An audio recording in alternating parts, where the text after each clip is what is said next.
Hello, everybody, and welcome to the Made for More podcast. I'm your host, Marina Evstathiadis, and if you're listening, this podcast is all about taking your life to the next level. So today, we are actually going to be talking about real estate. I want to basically give you all the tips and tricks that I learned throughout my journey in this industry. And I want to help you guys so that you can avoid the mistakes that I made, the confusion that I had, and even the discouragement, because this could be a very, very discouraging field. And if you are a real estate agent, you definitely already know that. And if you're looking to become one, then this is definitely a great listen for you. But again, this isn't just for anybody who's looking to become an agent. This could be for new agents. It could be for agents who feel kind of stagnant right now. It could be for anybody who's basically a realtor. So I hope that the conversations that we have today add some value into your life and help guide you into the direction that you want to go into. So the first thing that I'm going to say is if you aren't a real estate agent and you are thinking about getting into this field, one thing you really, really need to ask yourself is, are you okay with rejection? Because this field has a lot of rejection. When I first started off, a realtor had told me, and she does very well, she had told me, listen, the people who are going to disappoint you are going to be your family and your friends. And I'm like, there's no way that that's going to happen. They're going to be loyal. They're going to use me. The truth is that is the truth. So you have to have thick skin in this industry. You have to deal with rejection well. You have to deal with not making money for a while when you first start off. And you have to be super consistent and have major, major discipline because nobody's on your case telling you what time you need to wake up in the morning. Nobody's telling you how many calls you should be making to your database. You're your own boss. Like you are a lone wolf, and it can get very, very lonely, which is why I think it gets discouraging at times because you're always by yourself. And that's another reason why picking the right brokerage is super, super important as well. But we'll get into all of that. Stay until the end because I do have a lot of good advice I'm going to be giving you. And it's going to be a very short podcast today, but a lot of insight for sure. All right. So how do you start? Let's just say you are someone who's trying to finish your real estate license right now. You're not an agent yet. The best advice that I can give you, and it is something that I did, is work for a top agent. Work as a client care coordinator. Work as an executive assistant for him or her. Work as an assistant. Just work in an office and work for a top realtor. That way you can learn the ins and outs of the industry, and it's on their dime, guys. You're basically working, you're building your career, and you're getting paid for it because once you become an agent, you're not getting paid unless you make sales or unless you close leases. So the best thing I can say is work for a brokerage, gain that experience, and everything will kind of flow. And who knows, they might actually hire you to be a part of their team after. And that's the next thing. Figure out if you want to be a part of a team or if you want to be on your own. A lot of traditional teams don't allow you to build your own brand identity, and they actually make you kind of use their own team branding. And that's totally okay if that's what you want to do. But what I would suggest is take the approach of starting your brand, like build your brand and build out who you are, because people are going to want to work with you for who you are. You need to be authentic. You need to be true to yourself and be big on social media. So if you're currently in the process of finishing your license and you're working for a brokerage, you should already be posting on social media. Yes, you're not allowed to advertise that you are a real estate agent, but what you can do is let your followers know, I am going to be a realtor very soon, and show them what kind of value you can bring into their life. Talk about interior design trips, talk about market trends, talk about just who you are, what you love to do. You're building your brand, right? And your brand is you. So I would say definitely start. So what do we say? Start working for a brokerage. Figure out if you want to be a part of a team or if you want to work on your own.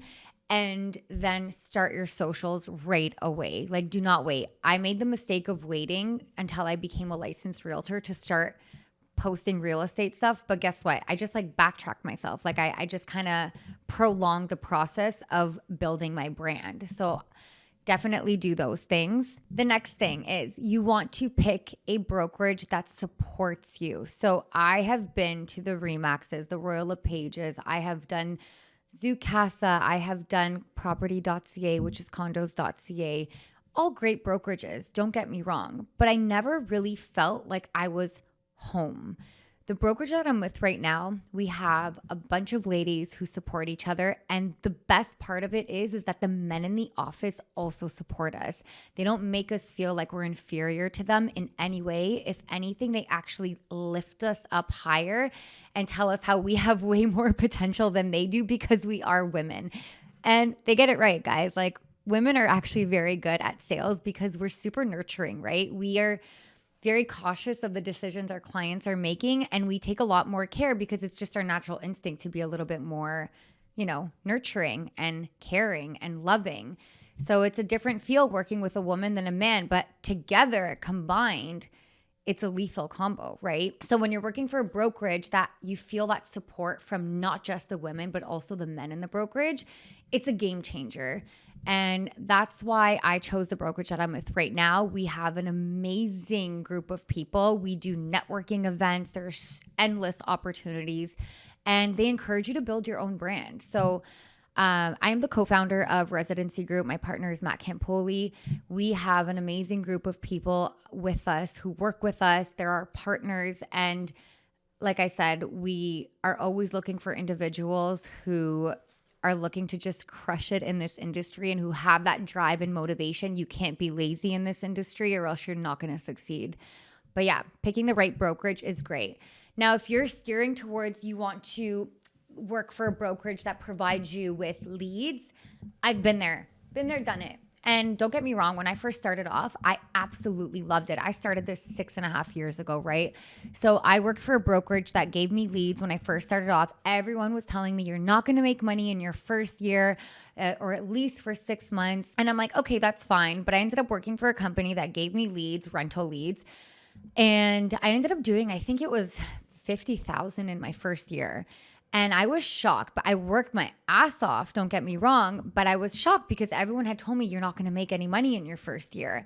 So I had that drive and dedication. And yes, that lead gen was amazing. And at the time, lead gen wasn't really a big thing. So working for brokerages that provided you with leads was amazing. But now we have so many third-party lead gen companies. So it's like, why would you pay a brokerage a high commission split when you can be running these ads yourself or getting, third-party companies to do it for you and keeping a bigger chunk of your money? Now, one thing I love to do is I love doing lead gen for leases. I would love to teach you guys. So if you are newer agents or agents who are looking to, learn how to lead gen, hit me up. I'd love to help you out. You can come into our office. I can kind of do a sit down with you guys. But there are so many ways that you could be lead genning right now, and you don't need to rely on a brokerage to provide you with those leads, because guess what happens? What happens when you leave that brokerage? Those leads are technically legally theirs, right? So you want to be building your own database, something that you have all the rights to. So I can't stress it enough that, yes, you could be somewhere comfortable that provides you leads and takes 50% of your commission. But why would you do that? It's not even your lead at the end of the day. So that was my main point on brokerages. Picking a brokerage where you just feel like you're a part of a family, where you have that ongoing support. I can call my sponsor at any time. And sometimes I don't even call him for real estate related things. I just call him because I need a vent about something. And I know for a fact that they will always pick up my phone calls. I've never felt so a part of a family before. So that being said, pick a brokerage that feels like home for you, because you're going to want to go into the office often, and you're going to want to be around people that make you feel comfortable, and you're not feeling intimidated or like you're, not as good as them because that's how they make you feel. No, that's a recipe for disaster on your success to path in the real estate world. Also, another thing with our brokerage is that for lead gen, we have KV Core. It's actually a pretty expensive CRM system and like lead gen system. But with the brokerage that I work with, it actually comes free and it works and there's training on it and it's great. So, I mean, you can be getting leads the day you start, and as long as you're consistent and you know how to, follow up properly, there should be no reason why within your first 6 months you aren't selling or buying with somebody. Now, another thing, guys, you need to be good with your finances. So what I say is when you're starting off, you need to save at least 6 months worth of salary so that you have a cushion. Now, if you live with your mom and your dad, that's great. Unfortunately, I didn't. I was paying rent, car payments, cell phone, gym, everything. So you need to make sure you have enough money saved up, because when you first start off, you may not make money, like I said.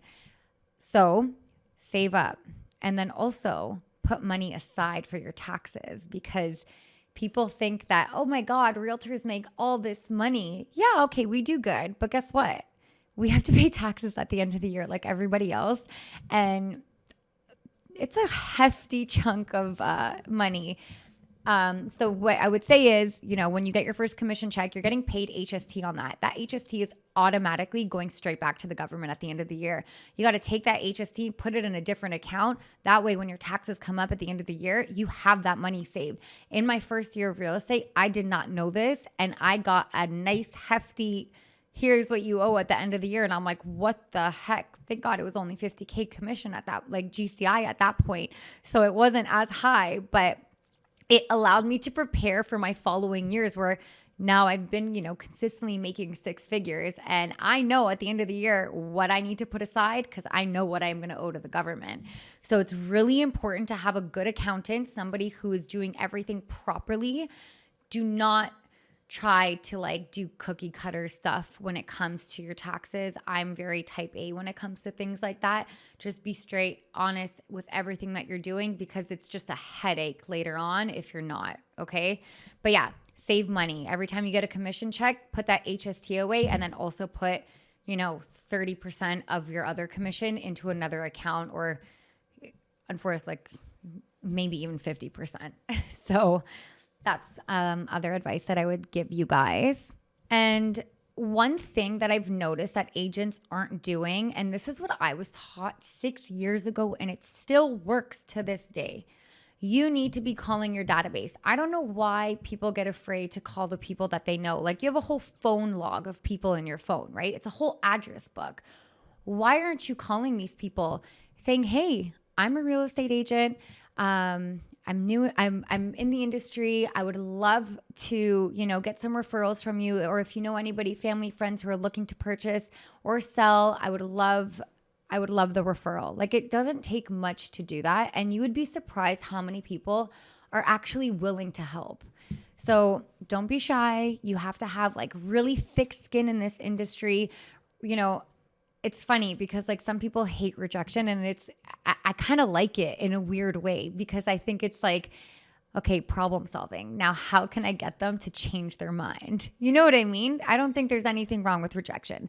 So again, if you aren't doing, if you're not good with rejection, and if you can't handle it, and, being on your own and working on your own is something that would really, make you upset or feel like you're not motivated, this might not be the industry for you. You have to you really have to hustle. You have to stand out from your competitors. There's a lot of real estate agents in this province. Why are they going to pick you?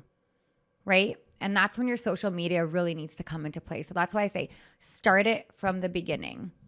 And then lead gen. There's so many free ways that you could get leads, and then obviously ways where you could spend money as well.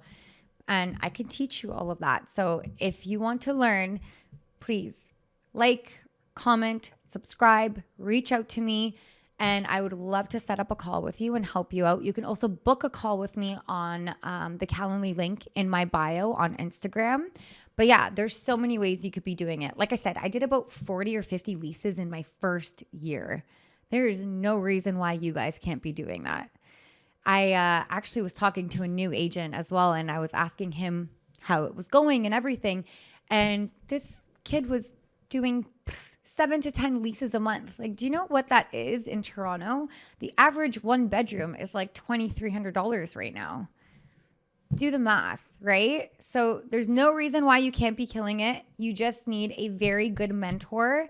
And I love mentoring people. So I would love for you guys to reach out to me and become a part of the family if you choose that path.